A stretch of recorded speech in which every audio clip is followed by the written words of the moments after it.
welcome to NewFilmmakers Los Angeles in partnership with MovieMaker Magazine. I'm Tim Molloy from MovieMaker, here with Dekel Berenson with the film Anna. Let's start by looking at a clip. Я Анна. Ви Анна?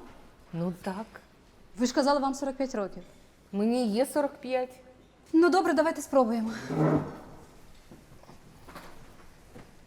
Отже так, в нас є агенція. І ми займаємося тим, що влаштовуємо вечірки для американських чоловіків, які приїздять до нас в Україну. Чому в Україну? Тому що україночки класні. Ну це ж правда. Правда. А що ті американки, за що їх любити? Готувати не вміють, дітей народжувати не хочуть, працювати не хочуть, постійно купа проблем, скаржаться. Ну це ж правда. Звісно. Звісно. Тепер щодо вечірки. Ви приходите, приємно проводите час, спілкуєтесь. Якщо ви комусь подобаєтесь, до вас підійдуть. Можете залишити телефон або зустрітися де-небудь в інших умовах. Розумієте, про що я? Так. А тепер, будь ласка, ознайомтеся з нашими правилами.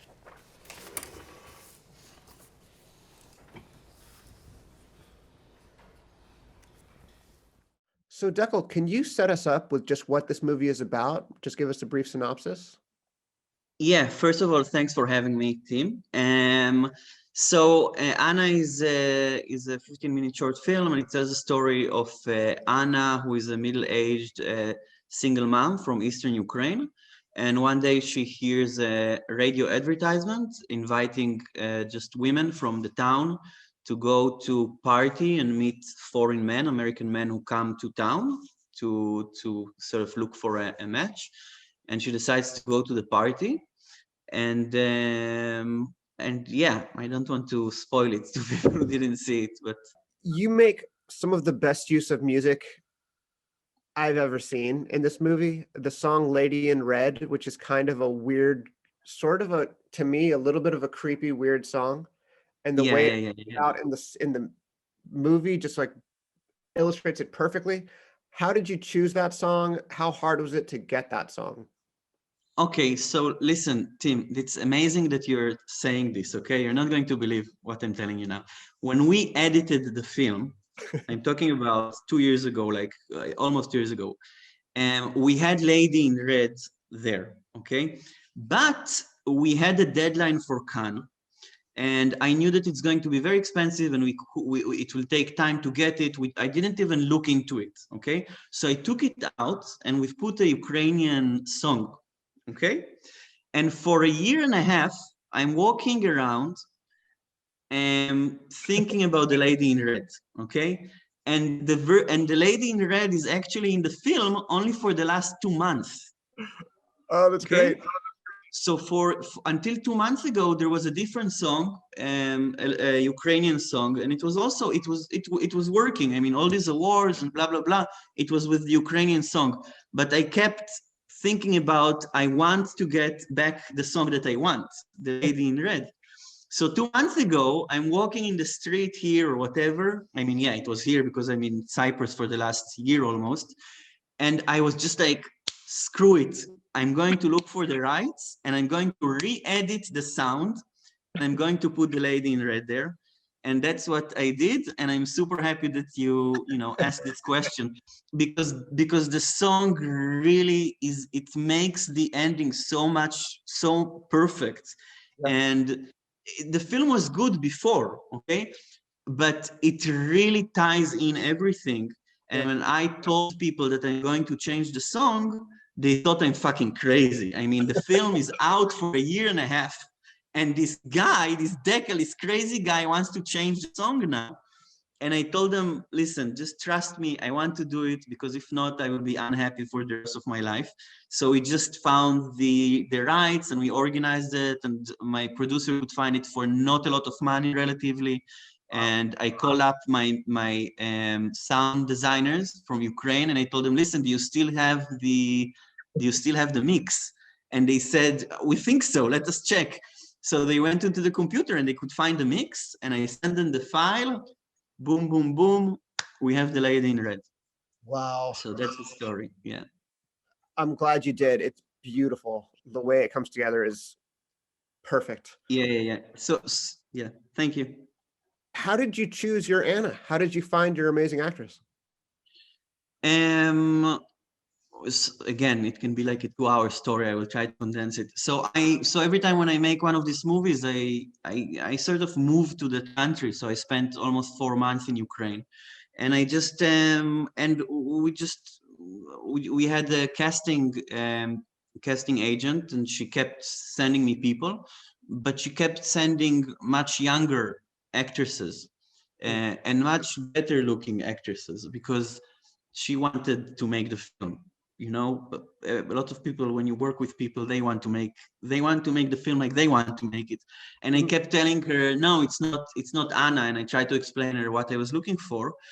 And she specifically sent me younger actresses because she didn't accept the idea that Anna would be old, because women have children relatively young in Ukraine. Anyway, so we had a lot of arguments and fights about it. Yeah. Yeah. So She's actually older because she's sort of lying that she's 45. She's actually like 55 or 52 or something like that. Anyway, it's like borderline. It's like people like, is she 45? Is she not? Anyway, so then one day, so I kept pushing her to, you know, bring me more people like I was looking for. And then one day, Anna came into the room, and I looked at her, and I knew that she was the one. She was the Anna I was looking for. And there were other actresses who had much more experience than her, like were really well-known Ukrainian. Like we had one actress who was she came from a dynasty, 3rd generation actress with 50 features under her belt, and she was like, she had an amazing presence and everything, but she just wasn't Anna, you know. And Svetlana, who is playing Anna, she has much less experience, and she was just doing local theater work and advertisements. But when I met her, I instantly knew that she's the one who I want to work with. Why did you want to look at this world of these weird parties? I maybe I shouldn't say weird, of these parties where American men come and try to like find wives. What was it about that world that interested you? So again, the film is part of this project of these 5 stories, right? And I was just, in the beginning, I was just looking for interesting stories, and then I started seeing that the interesting stories that I wrote, they had like common themes.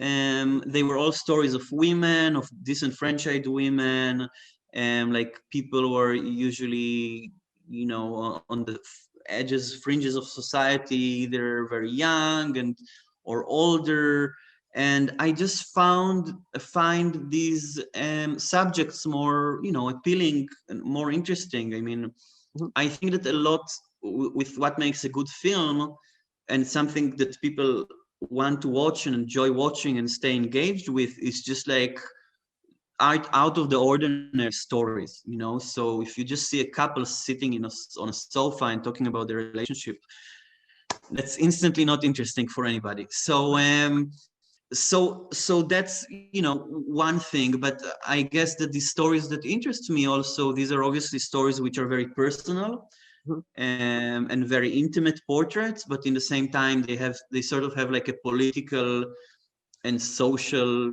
not agenda, but like background to them, because this film and Shmina and the other stories that I wrote, so they're always, you know, touching on social issues. And, you know, in this case, it's old age and solitude and loneliness in old age and body image, and the idea, you know, Anna is not attractive, she's old, she's a single mother, and then, you know, all these issues that has to do with foreign men who are wealthy and they come to Ukraine, which is poor. So there's a lot of different social layers and questions here, but in the same time, it's just an intimate portrait of you know, of middle-aged woman. Yeah. And I think it's very important to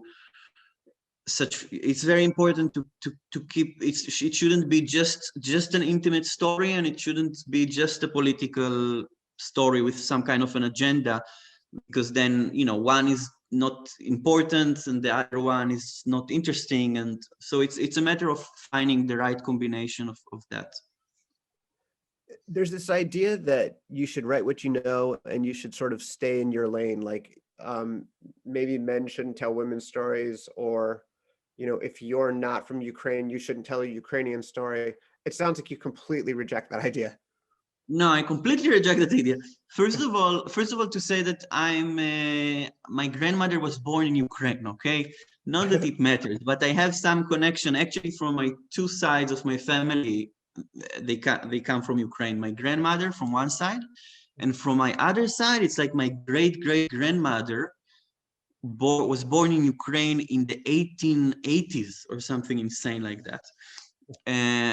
But I think that storytellers, I mean, what you're talking about is a relatively new notion that I think started with Spike Lee and Do the Right Thing. I think it started there, but maybe I'm wrong. I think that, first of all, I think that anything that you write is automatically has an autobiographical element to it. First of all, for example, the first story about the one that I shot in Nepal, it's about a girl who packs paragliders in a paragliding landing field, and I'm a paraglider, and I was there. I met these people while I was there 4 years ago, 6, whatever it was, and I was like, oh my God, this is really interesting. If I will ever be a filmmaker, I will come back here and make a film about it. And the Ukrainian story, you know, it's a story that I heard about while I was there in Ukraine. But then in the process of writing, you write from your own ideas and experiences, and I have my sense of humor is in this film. I mean, it's a story about a Ukrainian middle-aged woman, but like the jokes, it's like so me. Like when I watch it, I'm like, I still laugh every time I watch it, and I was like, oh, this is so me, you know, the jokes. And Nepal, the film that I shot in Nepal, it's also completely me, you know. I mean, because you plan the shots, you plan you write the dialogue, so I think like in any film or anything that you do is an expression of yourself. This idea that you only have to make films about yourself, I mean, first of all, that would be very boring for me if I would just make a film about a white Israeli guy. I don't know. It's not interesting for me at all. Okay, and why would it be interesting for anybody to watch also? I think I do reject it. I mean, I can understand the logic behind it, and I can it's like it's sort of like a big philosophical question and debate. But I think that the important thing is that if I would make a film, let's say, about women, and people would say, oh, this film is awful, you're objectifying women, and this is not realistic at all, and it's a piece of junk, then I would be like, okay, maybe I shouldn't do that. But until now, like all the films that I made, people say, you know, that they think that it's a woman actually made these films, and they don't object to the film in any way. And so I think I proved myself as somebody who can tell these stories, so I'm not so worried about that. Why do you think you empathize with female characters so much? Well, first of all, of course, women are disadvantaged compared to us by default, right? So I guess that's the first thing that I'm really attracted to stories of the disenfranchised, right? I mean, if I wouldn't make films, I would start an NGO, or I would now work for, coming to the US and volunteering for, I wanted to volunteer for Bernie Sanders. Like I would literally, I would come to the US and like volunteer for free to work for his campaign. So, and I have reservations about being a filmmaker, because I think that we filmmakers and artists, we have this, like we tell ourselves that film can change the world and blah, blah, blah, blah, blah. But I think that politicians, like any person in politics, even the smallest function anywhere has, you know, a much bigger impact than us. Maybe, I think it's also debatable. So I'm like, you know, a lot of times I'm thinking maybe I do just one feature and then I, you know, go and volunteer for some, become an activist somewhere, and I'll do that for a living. So anyway, so I'm, you know, I'm attracted to that kind of stories, I guess. And yeah. You mentioned making a feature. You just made a deal, or we just heard about a deal for you to release your first feature. It sort of draws on your experience in the Israeli Defense Forces. So this is a great example for what we just spoke about. Okay, it's actually these questions, they're really one flows from the other. So the feature, first of all, the feature is an expansion of the third script that I wrote after Ashmina and Anna. So I wrote Ashmina and Anna, and then I wanted to go to Israel to make another short. But then Anna got accepted into Cannes, and people asked me, you know, what feature are you working on? So I took that third story and expanded it. And the story tells, the feature tells the story of an immigrant who moves to Israel from Ukraine after she and her family discover that they're Jewish. Okay, so they discover that they're Jewish when she's 15, 16, 14, something like that. And then they all move to Israel, because if you discover that you're Jewish anywhere in the world, it automatically gives you an Israeli passport, okay, and a plane ticket to Israel. Anyway, so she moves to Israel, and she moves to Israel from East Ukraine, where she is actually half Russian, half Ukrainian. And a lot of people in Ukraine are like that, and they're sort of torn between being half Russian, half Ukrainian, which are actually in a war now. Anyway, complicated. And so she sees her new religion, which is also a new opportunity to have a new adopting country, as an opportunity to finally have a new identity, which is like a full identity. And she convinces the family to move to Israel, right? So she joins the Israeli military because she's just 18, and she wants to be the best in the military, because it's sort of a rite of passage to become an Israeli citizen, to serve in the military. And she wants to be seen as a Jewish person and as an Israeli. So she joins, she is a hardcore, and she wants to be a drill instructor in the military, right? So the movie actually starts when we see her doing the last few weeks of her drill instructing course. And then she gets 3 days, 48 hours, 2 hours in Tel Aviv as a vacation from the military before she goes back to the base to finish her course, okay? Her instructor course. I hope it makes sense and it's not confusing. Yeah. So then when she goes to back to Tel Aviv, she goes on a date with the guy that she just meets, and he ends up assaulting her and taking advantage of her physically, and assaulting her.